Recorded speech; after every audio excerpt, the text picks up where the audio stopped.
Hello everyone and welcome back to another video on the Focus, believe it or not. Now today's one is not going to be an exciting modification or anything like that. It's actually something that's broken on the Focus. So the part in question that needs to be fixed is this, which is the bonnet lock. So basically this bit here, I don't know if you'll be able to see, but it's got like a little crosshair in there, and then this catch is actually broken on my one.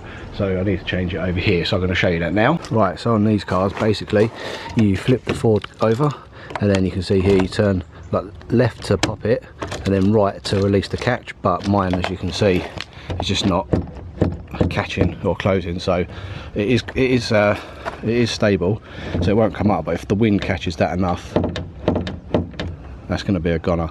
So today I'm going to try and replace the lock, which is just behind here, and I think it should be fairly easy.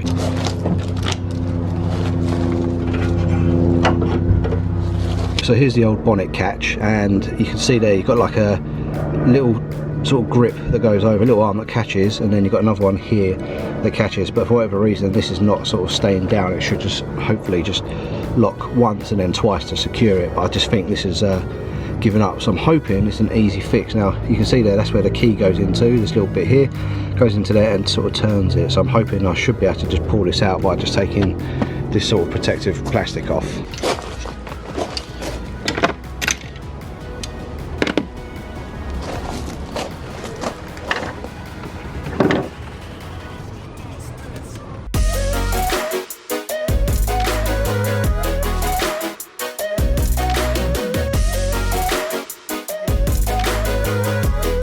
Right, so once you move the front grille, I don't know if it's the same on all Focuses, but obviously you get the honeycomb which goes into the lock here, and then that's sort of screwed into here and here with two bolts. That comes off, the plastic shrouding covers it on top, and then all we want to do is get to this bit, and I think, I've just checked, there's two 10mm bolts that sort of secure it in place. I'm hoping I'll just undo those and it comes out, but we'll see.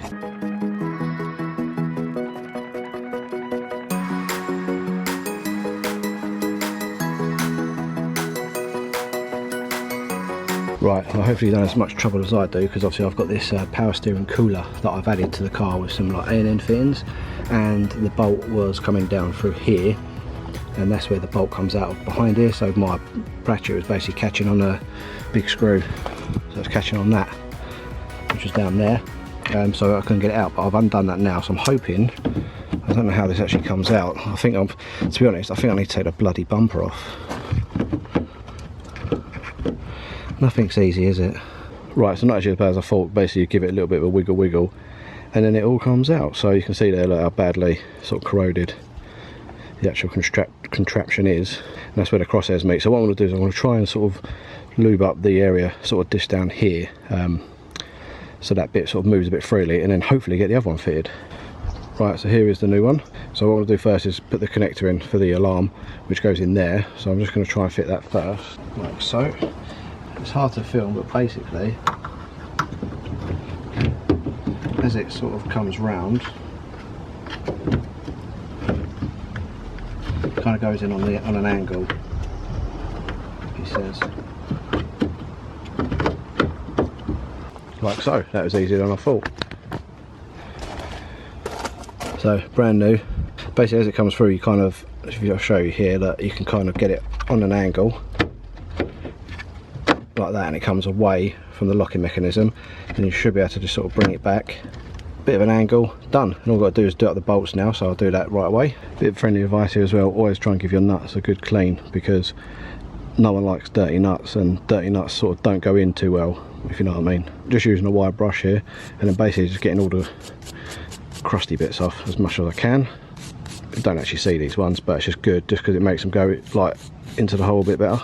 Yeah, so it's just a reversal now of what we've done to take them off. So basically these two bolts are now going to go into the back of this unit here, obviously one there and one on this side. I'll then put the oil cooler back, and then we'll shut it, and hopefully it works, and if it doesn't, then we'll just cry.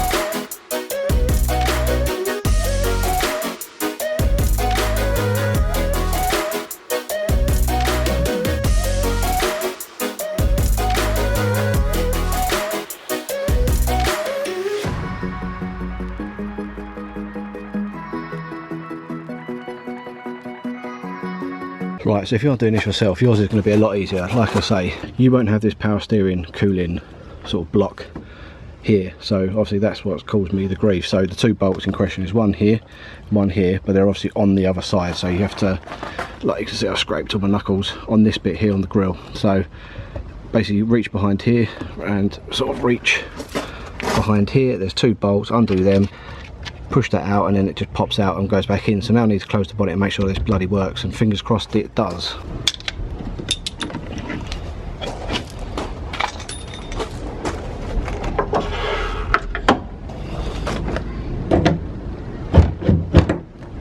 Right, well, you won't be able to tell from here because obviously the grill's off, but that has locked in. Look, that doesn't move now, that's locked in place, lovely. No gap there, move a little bit, but that's to be given anyway.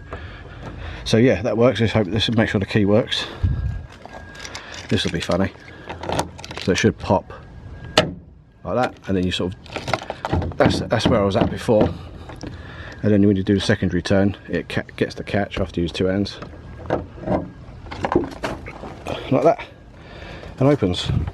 Yeah, so quite a straightforward job. Like you can see with most Ford locks, when you turn the key here, you can see it moving. So it turns this little plastic bit, and these tend to snap on a lot of the Mark IIs, which is what I've done a video. I'll link that just up here for you. But yeah, so this seems to be working alright now, which is good. How long it lasts for, who knows, but the other one's lasted 20 years, so, and it was in bad condition, as you see. So hopefully this one lasts me a bit longer. So now all I'll do is put it all back together, and then job's a good one.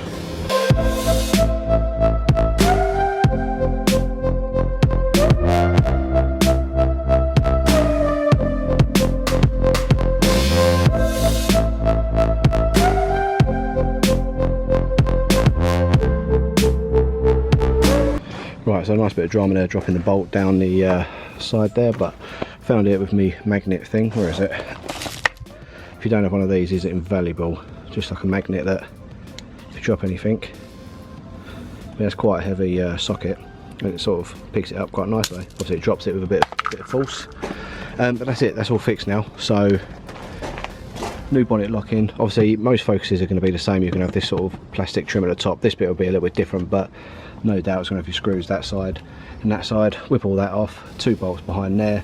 You won't have the power steering cooler to deal with like I did. Don't drop any bolts, change it, put the alarm back in, done. And next thing, close it. See what happens now.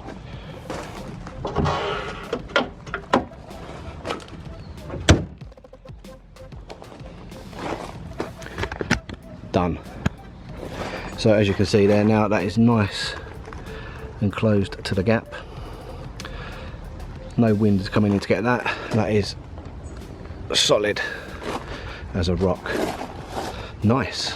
Right, so look, I appreciate it's not the most exciting of jobs to do on the car, however it is a how-to for people with a Mark 1 Focus on how to change the bonnet lock, which is obviously a good thing for people to have, and obviously shows that I've got progress on this car now, which is good, because obviously that's one thing that was bugging me. There's all little like niggly bits I need to do. I'll show you another thing as well. Right, so when I got the car back and it was all taxed and MOT'd, when I was driving it, it had like quite a weird sort of misfire under heavy load.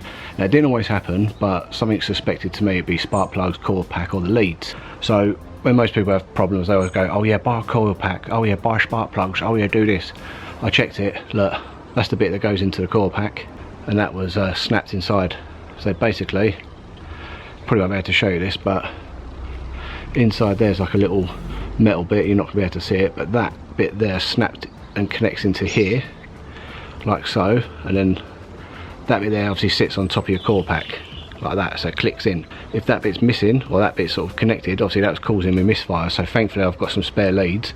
These ones can go in the bin, and yeah, so that's the misfire sorted on the car. So it's all these little niggly bits I'm trying to get fixed on the car. You see in the last video, which I'll link up here as well for you, that we looked at all the rust on the car. So what I'm doing at the minute is going through all of eBay, looking on loads of forums, Facebook, etc. So I need all new bushes, which I want to get. I'm probably going to just go bog standard. I'm not going to do power flex. And then what we're going to do is drop the subframes down. We're going to get them sandblasted, powder coated, all new parts put in, all new bushes put in, all the suspension bits upgraded, so it's all looking fresh. And then also what I want to do is drop the fuel tank, bits and pieces like that, and sort of clean up where I can, and anything that I can't do, like behind these seals, it's going to get taken to a body shop and then eventually all painted. So anyway, if you've made it this far, thanks for watching. Do me a favour, if you're not subscribed to the channel, if you can hit the subscribe button down below, that'd be great. Also give it a thumbs up or a thumbs down, and leave me a comment. Yeah, and I'll catch you in the next one.